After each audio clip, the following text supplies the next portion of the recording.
नमस्कार दोस्तों, मैं हूं राजीव और आप देख रहे हैं अमानत नॉलेज।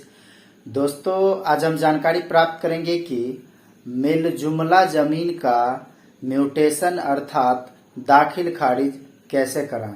तो दोस्तों, इसी को जानेंगे और जानने से पहले आप हमारे चैनल पर नए हैं तो चैनल को सब्सक्राइब कर दीजिए और बेल आइकन प्रेस कर दीजिए, क्योंकि जमीन संबंधित नॉलेजेबल वीडियो मैं आपके लिए लाता रहता हूं। चलिए आगे जानकारी प्राप्त करते हैं।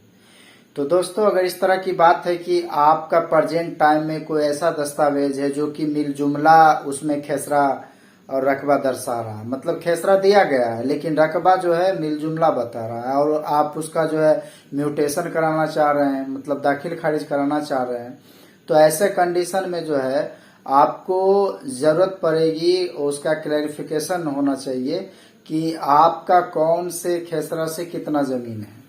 ठीक है, अगर मान लीजिए कि दस्तावेज में नहीं दर्शाया है, उसमें सिर्फ खेसरा दर्शा दिया है और उसमें रकबा दे दिया है, मान लीजिए 5 खेसरा है, 5 खेसरा उसमें डाल दिया है खेसरा नंबर, और रकबा जो है वो मतलब इकट्ठा डाल चुका है, मिल जुमला कर दिया है। तो ऐसे कंडीशन में आपको जरूरत पड़ती है एक अमीन से जमीन पैमाइश की। ठीक है, तो ऐसे कंडीशन में जो है आप एक अमीन के थ्रू जो भी खेसरा है उन सभी की पैमाइश आप करवाएंगे, और किस खेसरा में कितना जमीन है शेष बचा हुआ, और फिर सबको मिलाकर उतना रकबा पूरा होता है या नहीं, वो आपको अमीन बताएंगे। और फिर जब एक्चुअल उतना पूर जाएगा जमीन जितना कि आपके दस्तावेज में लिखा हुआ है, तो वो फिर उस टाइप से वो रिपोर्ट बनाकर आपको देंगे। तो कौन से खेसरा में कितना जमीन है, और मान लीजिए कि खेसरा में बचा हुआ, साथ ही जमाबंदी में भी उतना होना चाहिए। ठीक है, तो सब मिलाकर उनका कितना टोटल रकबा है मिल जुमला में, वो सभी खेसरा को मिलाकर आपको अमीन जब रिपोर्ट सौंपेंगे तो उससे स्पष्ट पता चलता है कि कौन से खेसरा में कितना जमीन है।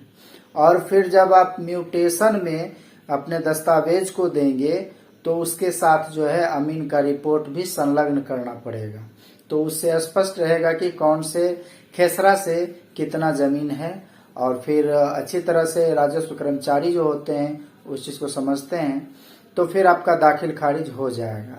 लेकिन मिल जुमला का ऐसा कोई और उपाय नहीं है कि बिना अमीन के पैमाइश का वो दाखिल खारिज उसका हो जाए। ठीक है, क्योंकि क्लैरिफिकेशन चाहिए ही चाहिए कि कौन से खेसरा से कितना जमीन है, और यह अमीन के थ्रू पैमाइश करवा के ही आप करा सकते हैं। तो दोस्तों, उम्मीद करता हूँ समझ गए होंगे। अगर समझ में आ गया तो वीडियो को लाइक और शेयर करना ना भूलें। मिलते हैं नेक्स्ट वीडियो के साथ, तब तक के लिए अलविदा।